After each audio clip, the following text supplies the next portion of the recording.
안녕하세요. 생생법률쇼 진행을 맡은 양지민입니다. 이 세상 이슈를 법률적 시점에서 다뤄보는 본격 토크 블록버스터 법률 이슈 토크 시작해 보도록 하겠습니다. 오늘 제 옆에는 장윤미 변호사님 함께 하십니다. 안녕하세요. 네, 안녕하세요. 네, 한 주간 잘 지내셨어요? 네, 한 주간 잘 지내고 있고요.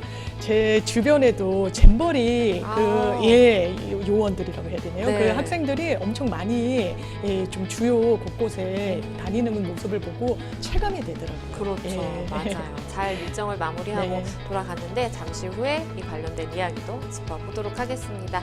네, 지금 이 방송 유튜브를 통해서도 실시간으로 함께 방송이 되고 있습니다. 많은 시청 부탁드리겠고요. 유튜브를 통한 소통의 창구도 열어두겠습니다.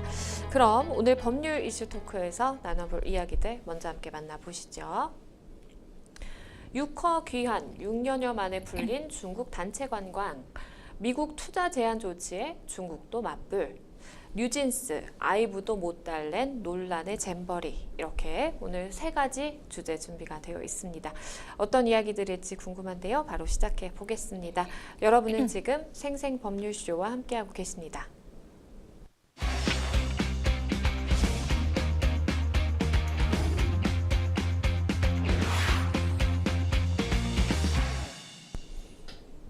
네, 법률 이슈 토크 바로 시작해 보겠습니다. 저희가 준비한 첫 번째 주제는요. 6호 귀환, 6년여 만에 풀린 중국 단체 관광이라는 주제입니다. 중국인 관광객의 한국 단체 관광이 재개가 됐습니다. 사드 배치 이후에 무려 6년 5개월 만이라고 하네요. 그렇습니다. 사드 배치가 2017년 3월에 좀 이슈가 됐고요. 주한민군이 사드 배치를 하면서 중국은 바로 보복성 조치에 들어갔었죠. 그때 중국이 취했던 조치는 관광 상품을 한국에 가는 관광 상품을 아예 판매하지 못하게 하는 조치였었습니다. 네. 그리고 이걸 명시적으로 대놓고 공식적으로 한 건 아니지만 좀 뭐랄까요? 좀 음습하게 그렇게 한국에 대한 페널티를 줬던 부분이 있었던 거죠. 네. 그리고 2019년 하반기부터는요. 단체 관광을 일절 금지시켰습니다. 네. 사실 뭐 제주도, 뭐 명동 할 것 없이 여러 관광지들은 이 정말 중국 관광객들이 큰 손이었는데 그렇죠. 경제적인 어떤 타격이 불가피했던 측면이 있는데요. 이게 6년 5개월 만에 재개가 돼서 뭔가 좀 산업에도 플러스 요인으로 작용하지 않을까 좀 기대감이 커지고 있고요. 이 조치도 사실 다른 나라에 견주어 보면 좀 늦었다라고 합니다.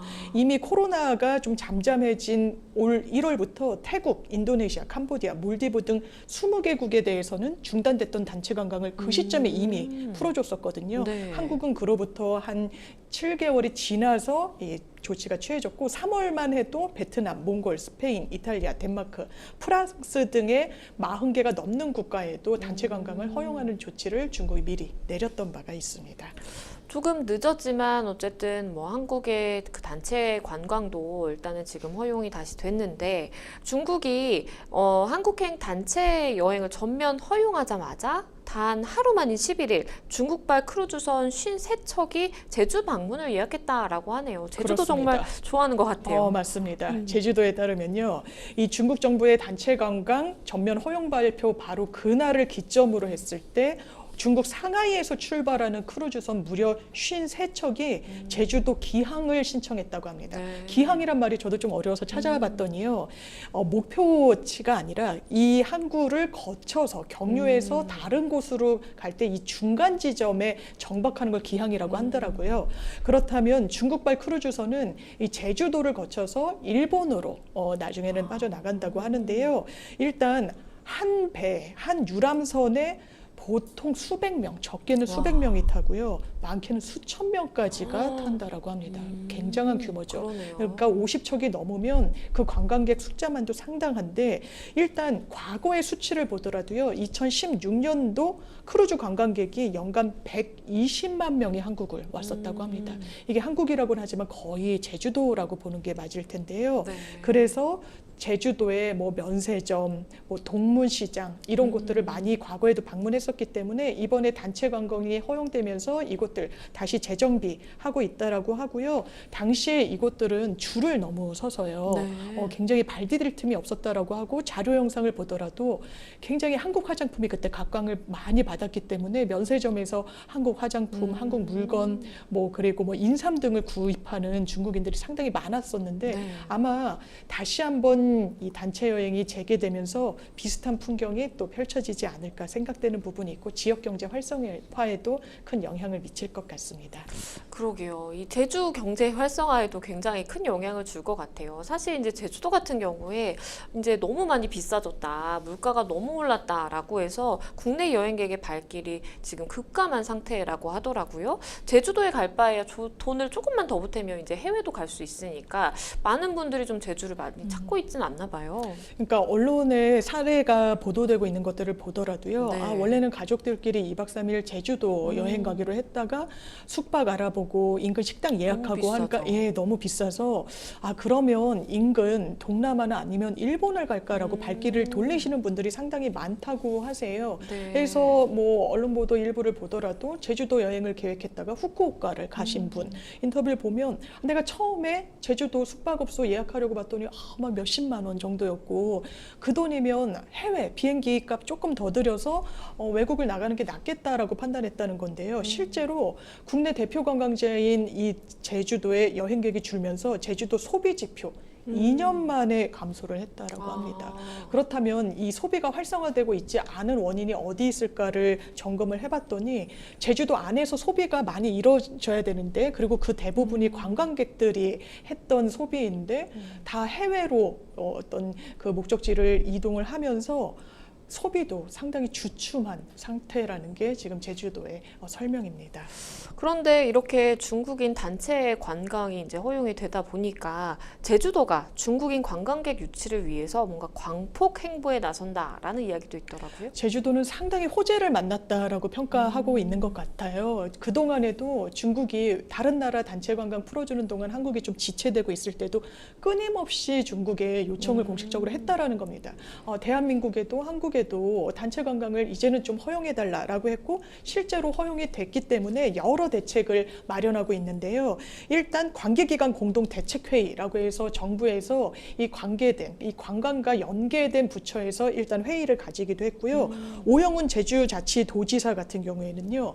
중국의 관련된 부처죠. 중국 문화여유부 부부장과 면담을 갖기까지 했다라고 합니다. 그래서 어떤 요청 사항이 있는지 어떻게 대한민국 그리고 제주도에서 여행객들의 편의를 봐주면 좋을지 의견 조율을 했다라는 것이고요. 그래서 적극적으로 지원하겠다는 방침을 내놓고 있기도 하고 그리고 정부 차원에서는요. 제주도 차원에서 베이징의 현지에서 관광 설명회를 별도로 개최하기도 했다라는 겁니다. 다른 나라보다 한국에 오셔서 그것도 제주에 오시면 이러저러한 풍경도 관광 즐기실 수 있고 역사 체험도 할 수 있고 뭐 여러 가지 한국에서 중국인들이 선호하는 물건도 뭐 비교적 저렴하게 살 수 있다라는 등등의 이런 여러 공을 들이면서 설명회까지 개최했다라고 해가지고요. 아마 이 지역 경제에 얼마나 활성화가 될지 이런 노력이 가시화될지 좀 지켜보면 좋을 것 같습니다. 그야말로 정말 광폭 행보라고 칭할 만하다라는 생각이 드는데요. 여행 호텔 업계가 특히나 중국인 단체 관광객을 맞을 채비에 한창인 것 같습니다.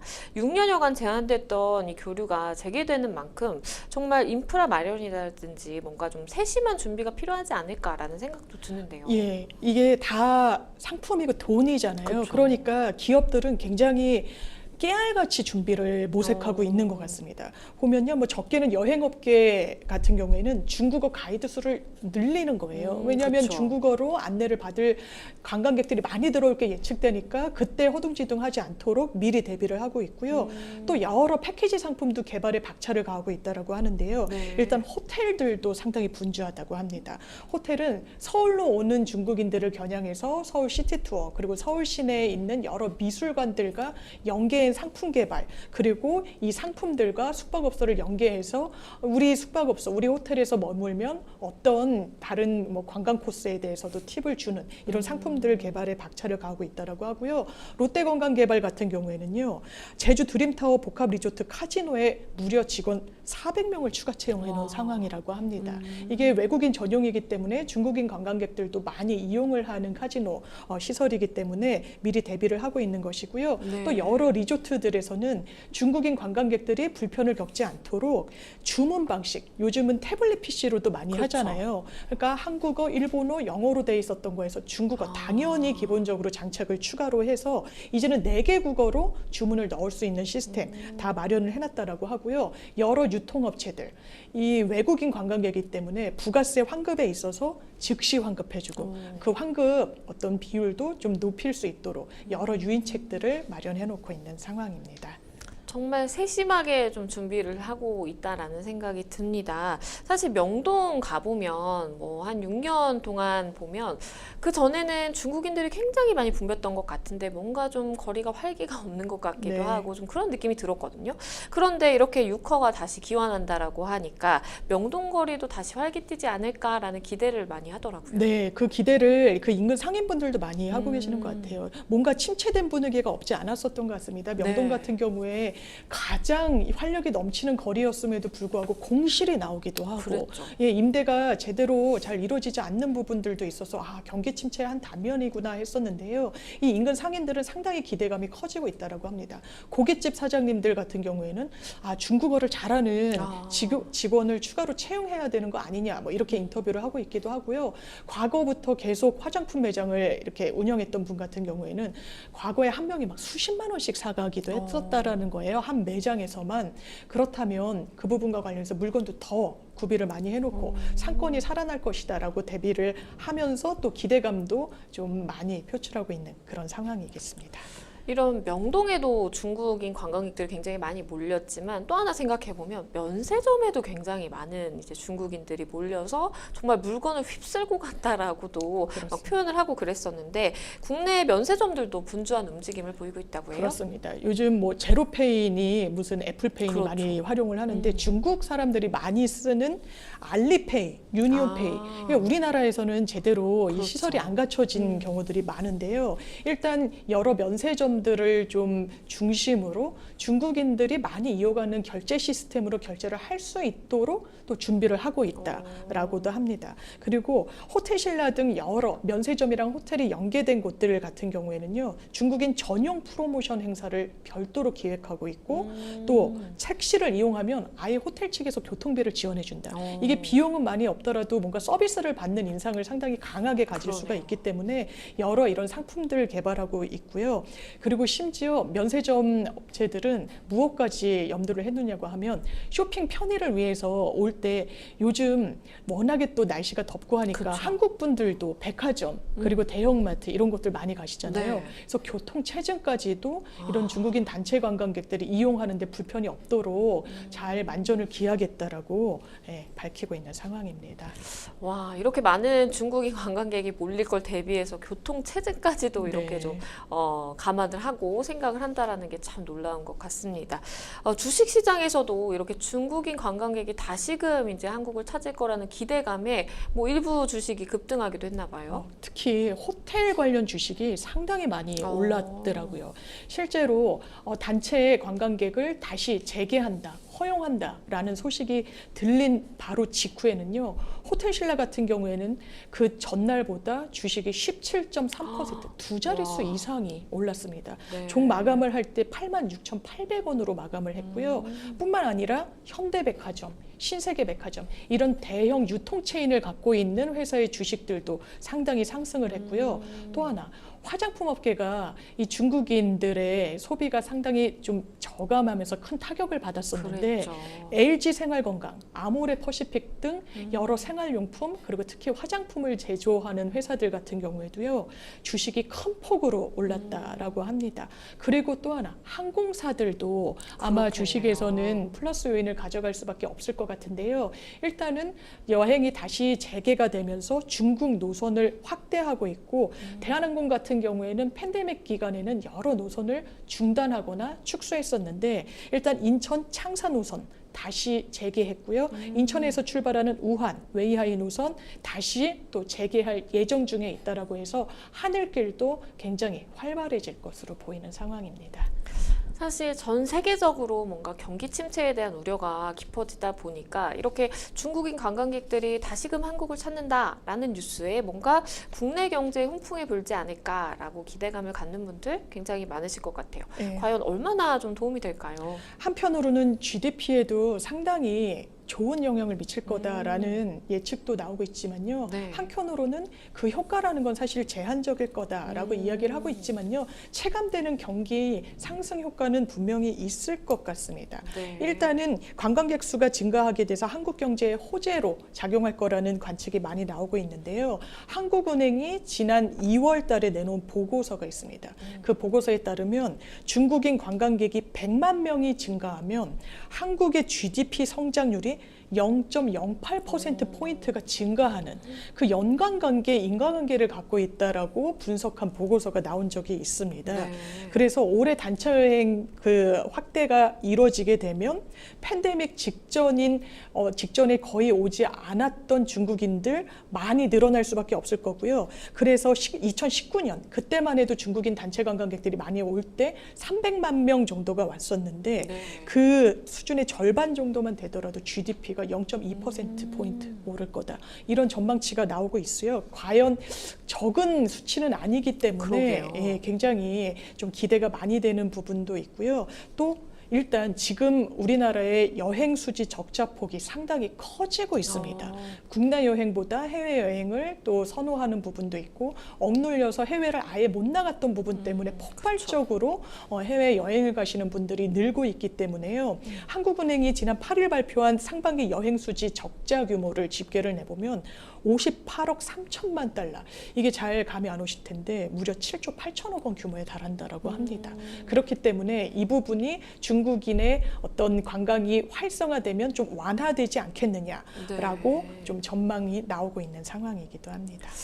이렇게 유커가 늘게 되면 어쨌든 우리 경제에 굉장히 좀 큰 도움이 될 것이다라고 기대감을 표출하는 사람들도 있지만 한편에서는 또 중국 단체 여행객 증가에 대해서 우리가 과도하게 기대하는 거는 조금 부적절하다. 이걸 경계해야 된다라는 목소리를 내는 분들도 계시더라고요. 네, 너무 기대를 하면 뭐 실망감도 커질 수 있고 실제로 그 기대치만큼 정말 목적을 이루지 못할 수도 있다라는 경제학자들도 나오고 있는데요. 네. 일단은 그 규제가 당장 풀렸다라고는 하지만 그 인프라, 지금까지 코로나가 계속 장기화되면서 항공길도 좀 막혀 있었던 부분이 있고 그래서 항공편의 제약이 완전히 복구되지가 않았다는 점, 그리고 또 하나는 한중 관계가 예전보다 좋지가 않은 측면이 분명히 또 작용을 할 거라는 겁니다. 그리고 또 하나 변수는 중국 경기가 지금 별로 좋지가 않습니다. 중국에서는 물가가 떨어질 정도로 경기 침체가 좀 장기화 국면으로 접어들고 있기 때문에 과거처럼 정말 이런 대규모 관광객들이 막 한국에 많이 오던 그 시점보다 훨씬 관광객들 유입 인구는 적을 수밖에 없을 거다. 이런 전망이 또 나오고 있기도 하고요. 일단 우리나라뿐만 아니라 중국도 정말 코로나로 인한 락다운, 그러니까 폐쇄 조치가 굉장히 장기화됐었거든요. 그래서 이게 바로 외국으로 나가는 흐름으로 이어지기보다는 중국은 워낙에 그 영토가 넓잖아요. 그렇죠. 그래서 자국 내 여행을 또 선호하는 풍토가 자리 잡아가고 있다라는 분석도 있습니다. 때문에 이 부분과 관련해서 큰 경제 효과 기대할 수 없을 수도 있다라는 지적이 나오고 있고요. 또 하나는 중국 관광객들이 와서 살 수 있는 게 엄청 고가의 장비를 사가고 이런 건 아니잖아요. 그렇지 않죠. 관광객의 특성상 중저가의 물건, 소비재들을 많이 소비하기 마련인데 그러면 면세점과 중저가 관광시설 등에서 소비하는 것은 아무래도 제한이 있을 수밖에 없다. 또 여행 수지 자체가 전체 대한민국 경제 규모에서 특히 경상수지에서 큰 비중을 차지하는 것은 아니기 때문에 이걸로 곧장 경제 활성화로 이어진다고 진단하기는 좀 부족하다라는 지적이 나오고 있습니다. 그렇죠. 사실은 이제 뭐 중국인 단체 관광객이 찾는다라고 하더라도, 그리고 그 수가 굉장히 우리가 뭐 기대했던 것보다 많다라고 하더라도 뭐 우리 경제가 그로 인해서 뭔가 큰 부분이 달라진다라든지 뭐 이런 정도의 기대는 어렵긴 하겠지만, 그래도 그냥 딱 체감할 수 있는 거는 명동거리에 그래도 좀 관광객들이 많이 있을 거라는 것, 또 제주도를 찾더라도 거기 이제 중국 사람들이 많이 와서 예전과 같은 조금의 이제 활기를 찾을 수 있겠다라는 점은 기대를 또 해볼 만한 것 같기도 하다라는 생각이 드는데요. 말씀해주신 것처럼 한국과 중국의 사이가 지금 그렇게 뭐 좋지만은 않은 그런 상황이죠. 그런데 중국이 이렇게 관광의 빗장을 푼 데에는 분명히 이유가 있을 것이다라는 분석도 있던데 어떨까요? 네, 지금 어쨌든 정치적으로는 좀 거리가 멀어진 게 사실인 것 같습니다. 네. 그런데 이 상황을 그대로 방치하는 건 뭐 한국뿐만 아니라 중국한테도 별로 좋지가 않은 거죠. 그래서 정치적 의미가 분명히 있다라고 전문가들은 지적하고 있는데요. 이런 한국에 대한 이 규제가 풀린 시점을 보면 한미일 정상회담이 열리기 딱 10일 전이었다라고 합니다. 그러니까 한미일의 어떤 공조체계도 중요하지만 뭔가 한국과 중국 간의 관계 개선을 주기 위한 하나의 신호 아니겠느냐라는 분석도 나오고 있고요. 또 하나는 아무래도 경제적인 이유입니다. 중국도 경기 그리고 경제가 별로 좋지 않다 보니까 뭔가 경기 활성화를 위한 여러 방책을 모색하고 있는데, 그 연장선상에서 관광 규제를 좀 풀어준 측면이 있다라는 전문가들의 분석도 나오고 있습니다. 네, 첫 번째 법률 이슈 토크, 6허의 기한, 6년여 만에 풀린 중국 단체 관광이라는 주제로 다양한 이야기 나눠봤습니다. 여러분은 지금 생생 법률 쇼와 함께하고 계십니다.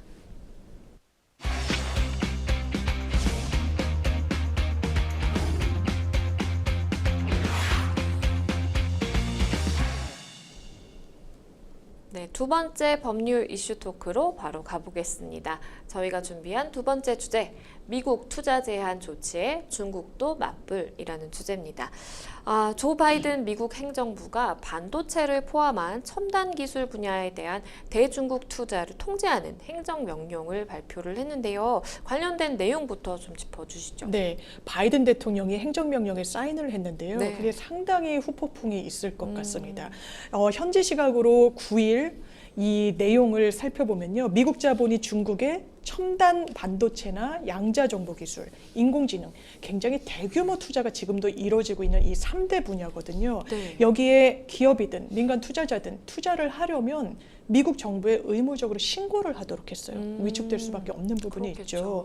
그리고 특정 투자는 아예 금지하는 행정명령에 바이든 대통령이 지난 9일 서명을 한 겁니다.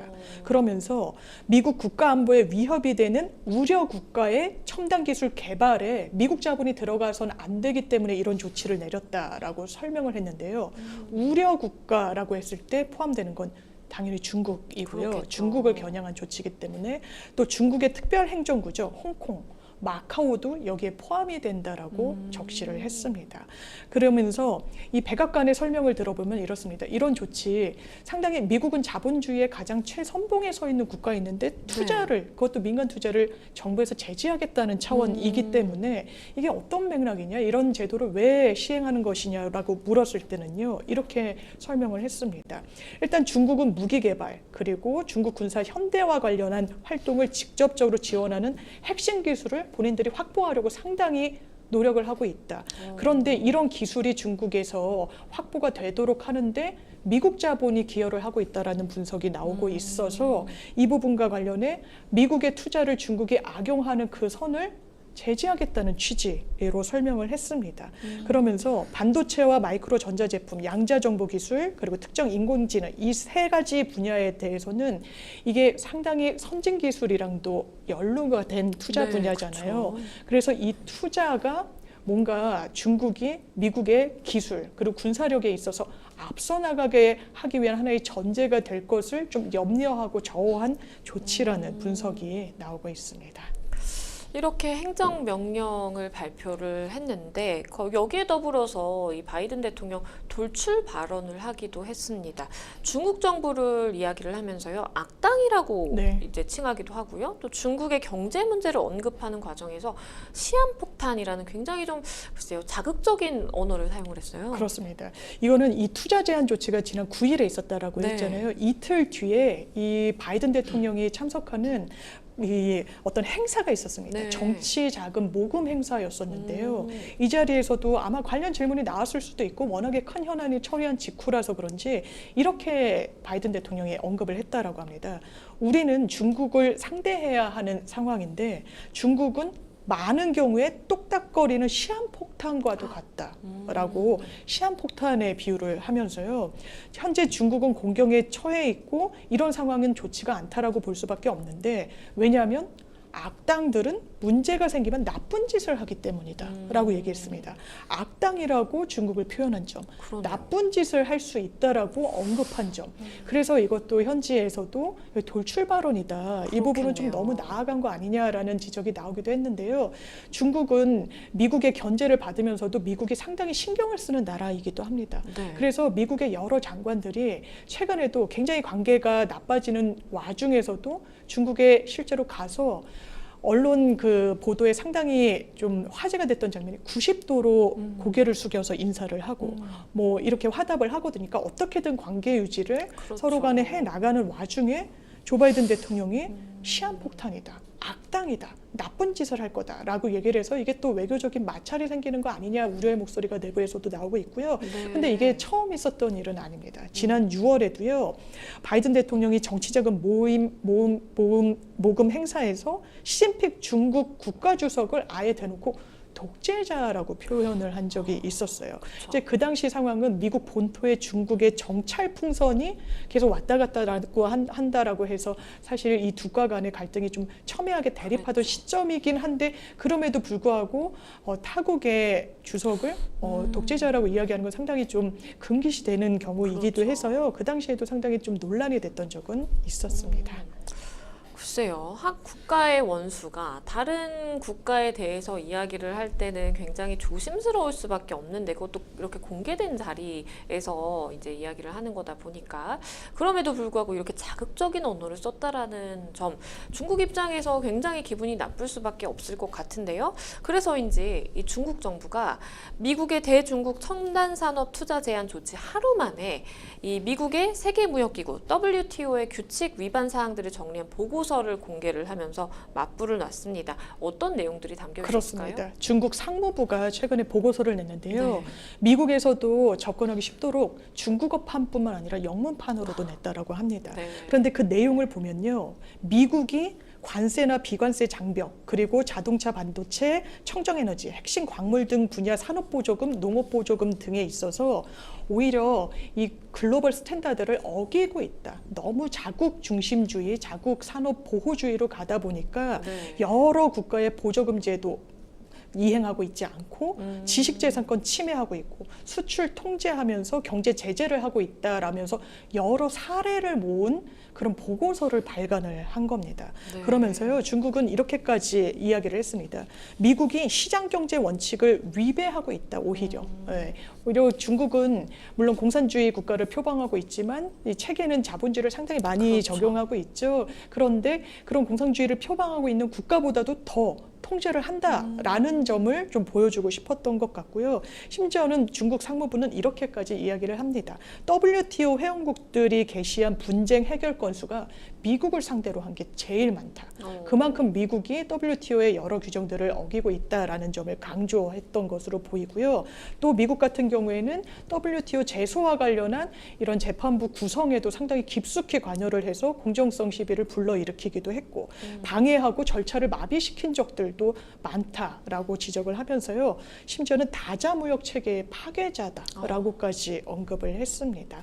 그러면서 아무래도 이런 부분은 중국을 겨냥한 이런 미국의 배타적인 조치에 대한 어떤 비판 성격이 분명히 녹아져 있다라는 분석이 나오고 있습니다. 그런데 이 바이든 정부의 중국 투자 총재 발표에 대해서 정말 운용사들 같은 경우에 천문학적인 금액을 이렇게 운용을 하고 있는데 뭔가 좀 난감하지 않을까라는 생각이 들더라고요. 그러니까요. 왜냐하면 미국 내에 정말 이른바 여러 뭐 사모펀드들 그리고 큰 자금을 운영하는 투자사들 같은 경우에는 이게 너무 좀 난감하다라는 그렇겠죠. 거죠. 중국은 누가 뭐라고 해도 정말 세계 제1의 투자처회라는 거는 부인할 수가 없습니다. 워낙에 인구, 땅덩이 그리고 어떤 미래의 투자 가치 등을 봤을 때 그동안 대단히 많은 자금이 또 미국 투자자들이 좀 유입시키기도 했고, 그리고 투자자들은 뭐 중국이든 뭐 한국이든 EU든 가리지 않고 돈이 되는 곳이면 사실 투자를 하는 거죠. 네. 그런데 미국 행정부에서 그걸 하지 말라고 그렇죠. 사실상 강제를 하고 싶으면 정부의 허락을 받으라고 하니까 상당히 이 투자가 위축될 수밖에 없다라고 우려를 하고 있고요. 네. 이런 부분 구체적인 어떤 시행 지침은 앞으로 마련될 거라고 하는데, 지금 나오는 얘기에 따르면 투자 계획을 의무적으로 어쨌든 미국 재무부에 신고를 하고, 그리고 투자 금지를 포함한 규제권은 일단 미 재무장관이 정권을 행사한다라는 거예요. 그럼 굉장히 좋은 투자처가 있어도 이런 개인 어떤 기업들은 투자처를 놓치는 결과가 될 수도 있고, 그렇겠죠. 심지어는 언론에서 이런 비유를 쓰고 있는 것 같습니다. 일단 경기가 세계적인 경기가 호황은 아닌 상황에서 마땅히 투자할 투자처도 이런 투자 회사들은 찾기가 어려운데 중국은 빼고 투자를 하라라고 이야기하는 건 실제로는 마라탕 집에 가서 마라탕 시키지 말고 마라샹궈 시키지 말고 허거도 시키지 말아라라고 이야기하는 것과 거의 와닿네요. 유사하다. 굉장히 뭐랄까요, 귀에 쏙 박히는 그런 비유로 이 사태를 좀 비유적으로 기사화한 언론이 있을 정도로 굉장히 난감해한다라는 좀 현지 분위기 소식도 전해지고 있습니다.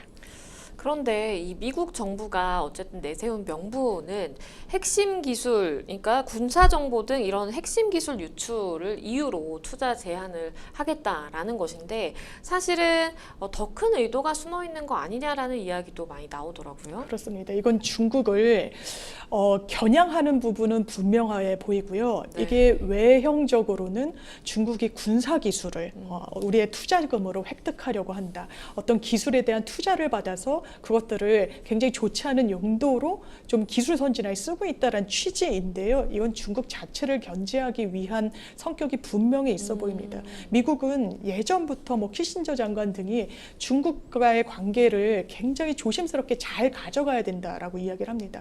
언젠가는 미국을 넘는 그런 강대국으로 이제 체질 개선을 할 거라는 전망이 과거부터 나왔었거든요. 그럼 미국은 지금 세계 대통령 국가, 세계 경찰 국가를 사실상 자임하고 있는 상황인데 중국이 눈에 가시일 수밖에 없는 겁니다. 네. 그렇다면 이 자국의 돈줄이 중국으로 바로바로 마구 흘러가는 것에 대해서는 제동을 걸 필요를 상당히 느꼈던 것으로 보이고요. 네. 어떤 겉으로는 이 부분이 군사적인 악용 뭐 이런 걸 얘기하고 있지만 아주 실체적으로 근거를 또 제시한 부분은 없기도 하거든요. 그렇기 때문에 이 부분과 관련해서는 여러 정치적 해석이 나올 수밖에 없고요. 그리고 아까 말씀드렸다시피 미국 내의 투자 회사들도 이 굉장히 큰 천문학적 액수의 자금을 이제 굴리면서 투자처를 모색하고 있는데 제동이 걸리다 보니까 이 부분에 대한 자국 내의 문제 제기도 좀 미국 안에서 나오고 있는 상황이기도 합니다. 이런 가운데 이 미국 내에서도 이 투자 제한 조치에 대해서 굉장히 좀 시끄러운 것 같아요. 이 미국 공화당이 바이든 정부의 대중국 투자 제한 조치에 대해서 허점투성이다라고 비판을 하면서 의회 차원의 추가 조치가 필요하다, 이렇게 이야기를 네. 했네요. 저는 이 기사 제목을 보고 처음에는 중국을 견제한다고 하더라도 이렇게 일방적으로 단행하는 게 맞냐라는 목소리가 미국 의회에서 나오는 건가라고 했는데 네. 그건 아니었습니다. 더 강하게 해야 된다라는 목소리더라고요.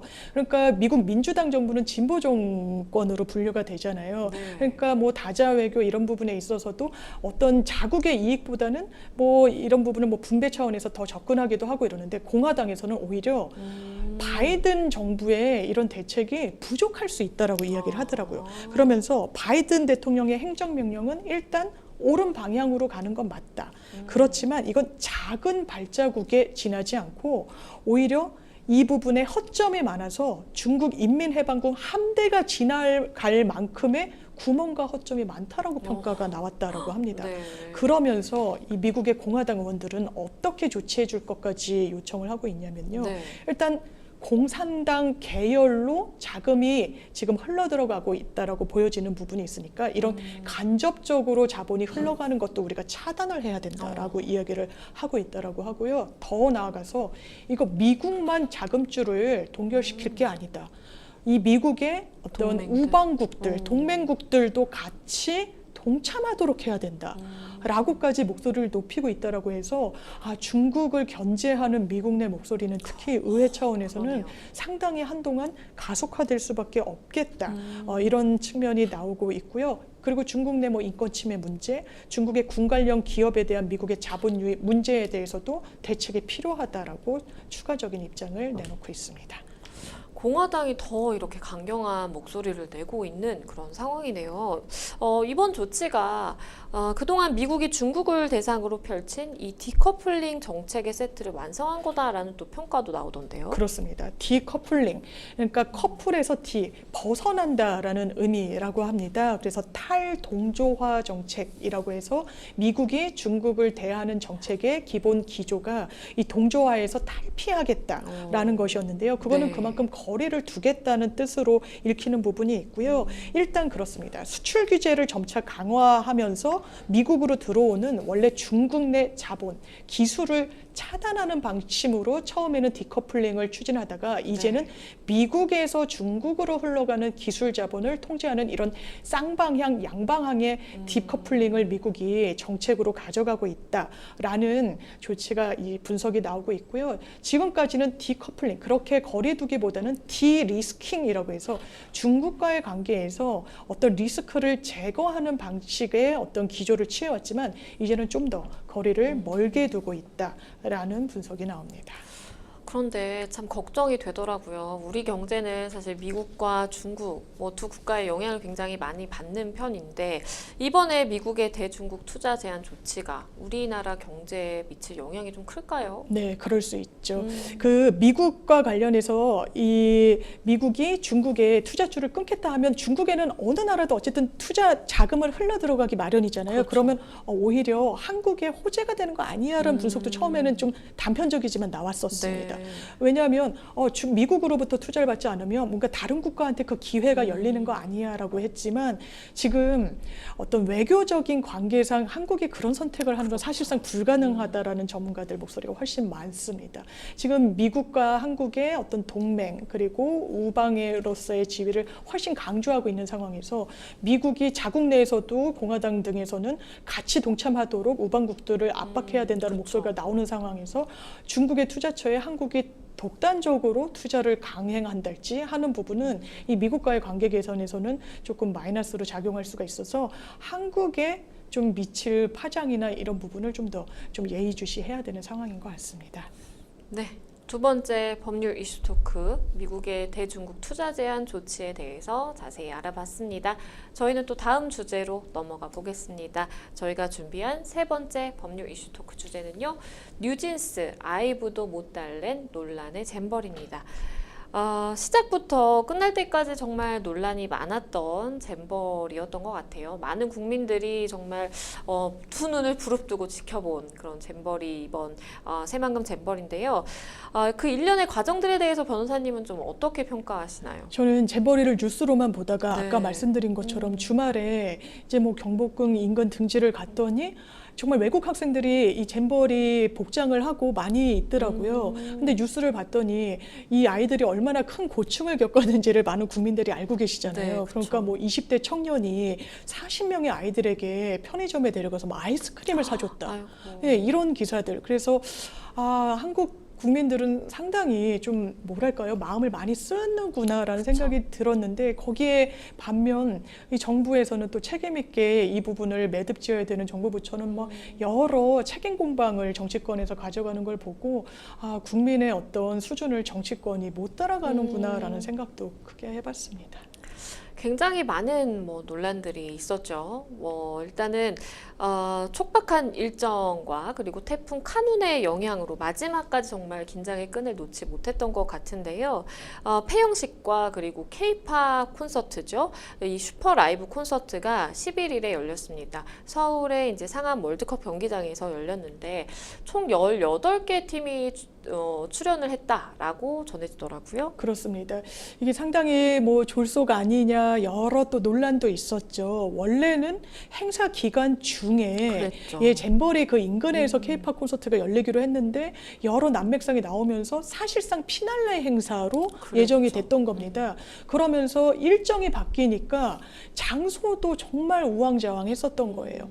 나중에는 처음에는 이 행사지 인근에 이제 전주에 있는 월드컵 경기장에서 하기로 했다가 그것도 태풍 때문에 여의치가 않다라고 해서 서울 월드컵 경기장으로 최종적으로 옮겨졌는데 네. 그 과정도 순탄치만은 않았고요. 또 그때 태풍 카눈이 정말 이례적으로 한반도를 완전히 관통해서 그랬죠. 보통은 이제 바다로 빠지거나 하는데 그냥 서울까지 관통해서 평양으로 나가는 그런 어떤 동선을 갖고 있었기 때문에 이게 무사히 과연 치러질 것이냐. 그리고 서울 월드컵 경기장은 또 지붕으로 된 곳은 아니거든요. 그렇죠. 거의 70% 이상이 이제 지붕이 뚫려 있는 구조다 보니까 논란이 많이 있었고 그 무대를 설비를 하는 과정 중에도 안전장치 없이 설치를 하는 또 이 노동자들 모습이 사진으로 보도가 되면서 산업안전보건법 위반 아니냐라는 또 문제 제기도 있었습니다. 하지만 너무나 다행히도 이 피날레 행사는 잘 맞춰졌고요. 처음에 막 BTS가 오니 많이 BTS 중에 또 두 일원이 군복무 중이니까 그렇죠. 국방부를 동원해서 참여를 하게 한다 등의 여러 어떤 아이디어들이 있었지만 굉장히 좀 큰 반발을 사기도 해서 결국에 이제 뉴진스, NCT 드림 그리고 있지, 마마무, 더 보이즈 등 여러 아이돌 그룹들의 출연으로 이 행사는 마무리가 잘 됐습니다. 언급해 주신 것처럼 사실 BTS가 좀 출연을 해야 된다라는 목소리가 정치권에서 나오기도 했었죠. 결국 이 콘서트에 참석하지는 못했는데 BTS 포토카드 세트를 이 하이브가 선물을 했다라고 합니다. 그런데 그 액수가 한 8억 원 정도 된다라고 하네요. 이게 참가자 전원에게 준 것 같아요. 4만 3천 개라고 하는데 이게 하나의 카드가 아니라 멤버가 7명이잖아요. 그렇죠. 그러니까 7명의 멤버들의 사진이 다 들어가 있는 포토카드라고 합니다. 이거를 가격으로 환산하면 말씀 주신 대로 8억 원이 넘는다라고 해요. 그래서 정부에서는 이거 절대로 강요가 아니다. 그러니까 자발적인 이런 엔터테인먼트 회사의 움직임이다라고 이야기를 했지만 그 지금까지 온 논의의 과정을 보면 처음에는 이제 성일종 국민의힘 의원이 국방부에 연락을 해서 이 BTS 멤버들이 이제 퍼포먼스를 할 수 있도록 하겠다라고 이야기를 했는데 반발에 부딪혔었거든요. 그리고 결과적으로는 이제 참여는 못했습니다. 그렇죠. 이 행사에. 그러니까 이 소속사인 하이브 측에서 포토카드를 대체로 준비한 거 아니냐라는 이런 분석도 나오고 있고요. 네. 그런 부분과 관련해서 BTS는 상당히 세계적인 그룹이죠. 빌보드 1위는 언급할 그렇죠. 것도 없이 저는 개인적으로 예전에 국회의장이 한 방송국에 갔을 때 경호원분들이 오신 걸 본 적이 있어요. 그러니까 한 분이 오셔서 미리 동선을 체크하더라고요. 네. 근데 BTS의 지민이 그 다음에 오는데 경호원분이 상당히 더 많고 그리고 동선 체크를 훨씬 꼼꼼하게 하는 걸 본 적이 있어요. 그래서 제가 주변에 말했더니 그건 당연한 거다. BTS는 세계 대통령이기 때문이다라고 그러는데 BTS를 강제 동원하는 거 아니냐라는 비판이 나오면서 BTS를 마치 모란봉 악단 취급했다라는 또 일부의 지적도 나오고 있어서 네. 이런 부분이 왜 이렇게 많은 문제점이 노출됐는지를 한번 점검은 해봐야 될 것 같습니다. 사실 이제 거듭 말씀을 드리지만 이번 잼버리가 논란이 굉장히 많았잖아요. 그런데 그런 논란을 수습한 게 결국에는 아이브와 뉴진스 이런 K-팝 스타들 아니냐라는 이야기도 나오고 있는 것 같아요. 사실 시간이 굉장히 이제 일정 변경으로 인해서 촉박하게 이루어졌음에도 불구하고 당연히 이제 사전 리허설도 못했음에도 네. 불구하고 다행히 사고 없이 잘 마무리가 된 것 같아요. 너무 다행이라는 생각이 들고요. 사실 태풍의 그 시간에는 서울을 관통하던 때여서 뭔가 비가 많이 오지 않을까 평가인데 오히려 천천히 움직여서 비바람이 강하진 않았어서 네. 이게 무사히 행사는 치러졌는데 또 이게 아이들 입장에서는 누구나 동일한 비용을 내고 참석하는 행사였기 때문에 잼버리 행사 자체가 그런데 이런 큰 공연장은 좋은 자리가 있고 안 좋은 자리가 그렇죠. 있잖아요. 그래서 일부 대원들이 나 이 자리 안 하겠다고 이야기도 했대요. 아이들은 충분히 그럴 수 있을 것 같아요. 그래서 그 아이들을 또 행사요원들이 다독이느라 굉장히 아이고. 애를 먹었다라는 기사도 나오고 있습니다. 이런 가운데 이 K-팝 슈퍼 라이브 콘서트의 피날레를 장식한 노래가 있었죠. 이 풍선인데요. 이걸 두고 원작자가 불편한 심기를 나타내기도 했다고 합니다. 어떤 문제가 있었을까요? 이게 마지막에 큰 행사에서는 가수들이 다 모여서 그랬죠. 예, 합창 이른바 뭐 떼창을 하는 곡이 있잖아요. 네. 그게 선정된 게 풍선인데요. 풍선은 원곡자가 동방신기가 아닙니다. 그건 리메이크가 된 거고 제 세대만 해도 알거든요. 이제 예, 그 5손가락의 원곡을 더 많이 들었었는데 네. 이 원곡자가 좀 불편한 심기를 냈어요. 그러니까 본인들에게 이 노래를 써도 됩니까? 뭐 허가를 받지 않은 건 뭐 그렇다 치더라도 네. 원곡자 동방신기라고 이 방송에 송출이 그대로 됐다라는 거예요. 그래서 이거는 정말 지적하고 넘어가야 되겠다라고 그러게요. 이 원곡을 만드신 이 분이 좀 지적을 SNS 상에서 하기도 했습니다. 그러게 원곡자 입장에서는 어떻게 보면 이렇게 많은 이제 의미 있는 어쨌든 행사고 많은 가수들이 나와서 이렇게 떼창을 해주는 거가 굉장히 좀 좋다라고 생각이 될 수도 있는데 이게 원곡자가 잘못 표기가 되다 보니까 당연히 좀 불편한 심기를 드러낼 수밖에 없었던 것 같아요. 굉장히 많은 K-팝 스타들이 총동원됐는데 이 잼버리 대원들의 마음을 모두 다 달랠 수는 없었던 것 같습니다. 해외 각국 잼버리 관련 커뮤니티에는요 이번 2023 새만금 잼버리 대회를 비판하는 갖가지 패러디가 등장했다고 해요. 이게 제일 좀 마음이 아픈 것 같아요. 네. 이거는 해외에서 직접 참가한 학생들이 이게 또 잼보리는 참가할 수 있는 연령 제한이 있다 보니까 사실 평생에 한 번만 할 수 있다라고 하더라고요.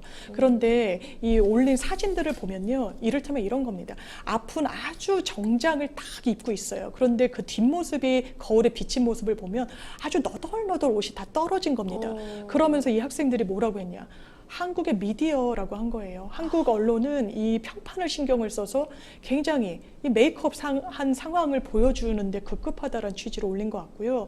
또 한 장의 사진을 보면 아마 굉장히 이 외국의 빈민가로 보여요. 네. 막 구걸하는 아이들이 옆에 기을에 막 있고 한데 혼자 굉장히 깔끔하게 차려입은 인사가 정말 파워워킹으로 그 도로를 걸어가는 부분이 있는데 네. 쫙 빼 있고요. 그걸 가지고 코리안 보스라고 썼습니다. 아이고. 뭐 윤석열 대통령이 개영식에 참가한 걸 언급한 건지 아니면 뭐 한도숙 총리가 직접 내려가기도 하고 뭐 이랬으니까요. 그거를 겨냥한 거라고는 뭐 단언하기는 어렵지만 뭔가 한국에 책임 있는 자리에 있는 분들이 본인들은 굉장히 좀 딱 정제되게 하는데 이 행사 자체에 신경을 못 썼다는 걸 우회적으로 패러디하기도 했습니다. 참 뭔가 씁쓸한 마음이 들 수밖에 없는데요. 어쨌든 결과적으로는 다행히 공연이 잘 치러지기는 했는데 비판의 시각도 존재하는 것 같습니다. 만약에 정말로 안전을 우선시했다면 태풍이 그렇게 지나가고 있을 때 솔직하게 그냥 실패를 인정하고 공연을 취소하는 게 옳지 않았느냐라는 목소리도 있더라고요. 그렇죠. 이게 또 졸속으로 된 거 아니냐라는 것도 있고요. 외신들에서도 이게 사과와 함께 좀 얼룩진 잼버리였다라는 평가를 하고 있고요. 또 이 행사를 하면서 처음에는 전주에서 하기로 했었잖아요. 그랬죠. 근데 그때 축구 K리그 준결승전이 그쵸. 예, 좀 계획이 돼 있어서 이 부분 선수들은 다 그 일정에 맞춰서 컨디션 그렇죠. 관리하고 그렇습니다. 그리고 K리그 팬들도 적지 않고요. 그런데 당신들 경기 못한다라고 일방 통보를 받으니까 제가 좀 문구가 마음에 와닿던데 그 K리그 전북인가요? 그 감독이 사회주의 국가 출신 루마니아 출신이래요. 네. 근데 사회주의 국가 루마니아 출신 감독도 놀랐다라는 그런 인터뷰 내용이 있었습니다. 네. 그러니까 뭔가 대단히 정부에서 지시하고 하다라고 심지어 국민의힘의 정책위 의장은 금모으기 운동을 언급하기도 했거든요. 그래서 정부의 실책을 왜 국민들에게 전가하는 거 아니냐. 그리고 중간에라도 그렇게 큰 문제가 있었으면 솔직하게 시인하고 대안을 모색해야지 우왕좌왕 하는 모습을 그대로 이런 큰 규모의 전 세계적인 행사에 노출했던 거 아니냐라는 비판의 목소리 지금도 나오고 있습니다. 그렇다면 외신의 평가는 좀 어떨까 궁금한데요. 외신은 좀 야박하게 평가를 하고 있습니다. 네. 심지어 영국 대원들은 철수를 일찌감치 했잖아요. 그랬죠. 그래서 가디언지 같은 경우에는 이것 때문에 돈이 상당히 더 많이 든 거예요. 영국 어, 대원들은. 그랬겠죠. 예, 원래 안 들어도 되는 돈이 숙소 잡고 뭐 하느라고. 그래서 그것을 문제 제기할 수도 있다란 취지로 이야기하기도 했고요. BBC에 대고는 그 영국 대장이 우리가 그렇게 여러 차례 화장실을 고쳐달라고 이야기했고 청소만이라도 제대로 해달라고 수차례 요청했지만 받아들여지지 않았다라고 전 세계에 타전되는 매체에 이야기를 했습니다. 프랑스 언론에서도요. 이게 뭐 좀 급하게 K-팝 콘서트가 마지막 일정으로 좀 급조되긴 했는데 여러 공공기관 단체들을 사실상 강제 동원을 해가지고 뒷말이 나오고 있다라고 보도를 하기도 했습니다. 실제로 뭐 국내 언론에도 보도가 됐지만 이런 직장인 익명 게시판에 공공기관, 뭐 여러 공공기관들 있잖아요. 각 기관별로 인원수 할당을 해가지고 그 행사에 좀 투입되도록 했다라는 거예요. 그래서 이런 부분이 너무 좀 강제성이 수반된 거 아니냐라고 해서 지적하는 일부에서는 이거 전체주의 아니냐, 이거 국가주의 아니냐, 그것조차 좀 매끄럽지 못하고 하면서 정부가 지나치게 또 관여를 하면서 민간의 희생을 사실상 강요한 거 아니냐라는 비판도 상당히 나오고 있습니다. 이렇게 잼버리는 끝이 났습니다. 어쨌든 끝나기는 했는데 앞으로 남은 거는 글쎄요, 여야의 책임 공방이 계속해서 이어질 것 같은데요. 남탓만 할 게 아니라 어쨌든 누군가의 책임이긴 하니까요. 누군가의 책임인지 밝혀내야 되지 않을까라는 좀 생각을 해봅니다. 세 번째 법률 이슈 토크, 잼버리 관련된 이야기 나눠봤습니다. 네, 생생법률쇼 마칠 시간이 다 됐는데요. 오늘 함께 해주신 장윤미 변호사님 감사합니다. 네, 오늘 저희가 준비한 내용 여기까지입니다. 다음 시간에 다시 찾아뵙겠습니다. 감사합니다.